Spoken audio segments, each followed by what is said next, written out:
கள்ளக்குறிச்சி மாவட்டம் கனியாமூர் தனியார் பள்ளியில் மரணமடைந்த மாணவி ஸ்ரீமதியின் தாய்மாமன் தற்பொழுது சென்னையில் கைது செய்யப்பட்டிருக்கிறார். அண்மை செய்தியாக நாம் பார்த்துக் கொண்டிருக்கிறோம். இது குறித்த கூடுதல் விவரங்களை செய்தியாளர் பொன்னுசாமி வழங்க நாம் கேட்கலாம். வணக்கம் பொன்னுசாமி, இந்த கைது நடவடிக்கை தொடர்பான கூடுதல் விவரங்கள் சொல்லுங்க. வணக்கம் அர்னேஷ். கள்ளக்குறிச்சி மாவட்டம் கனியாமூர் கிராமத்தில் செயல்பட்டு வரும் தனியார் பள்ளி மாணவி ஸ்ரீமதி கடந்த 2019ஆம் ஆண்டு ஜூலை மாதம் 13ஆம் தேதி மர்மமான முறையில் பள்ளியில் உயிரிழந்தார்.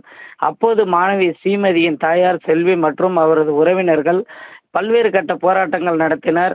அதில் பள்ளி முன்பு போராட்டம் நடத்துவதாக அறிவித்திருந்தனர். சம்பவத்தன்று காலை ஸ்ரீமதியின் மரணத்திற்கு நீதி கேட்டு போராட்டம் நடைபெற்றது. இந்த போராட்டம் கலவரமாக வெடித்து பள்ளி அடித்து நொறுக்கப்பட்டு தீ வைக்கப்பட்டது. இதனைத் தொடர்ந்து ஸ்ரீமதியின் மரண வழக்கு குறித்து விசாரிக்க சிறப்பு புலனாய்வு குழு அமைக்கப்பட்டது.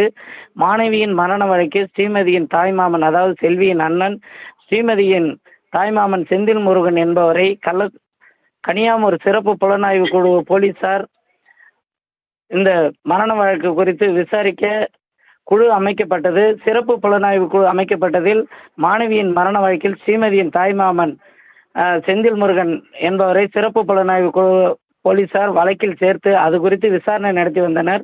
இந்த விசாரணையில் செந்தில் முருகனை விசாரணை செய்ய பலமுறை சம்மன் அனுப்பியும் அவர் ஆஜராகாத காரணத்தினால் கனியாமூர் கலவர வழக்கு சிறப்பு புலனாய்வு போலீசார் சென்னையில் வைத்து இன்று கைது செய்துள்ளனர். கைது செய்யப்பட்ட செந்தில் முருகனை கள்ளக்குறிச்சி அழைத்து வந்து மேலும் விசாரணை நடத்தப்படும் என தகவல்கள் தெரிய வருகிறது. அர்னேஷ், கூடுதல் விவரங்களுக்கு நன்றி பொன்னுசாமி.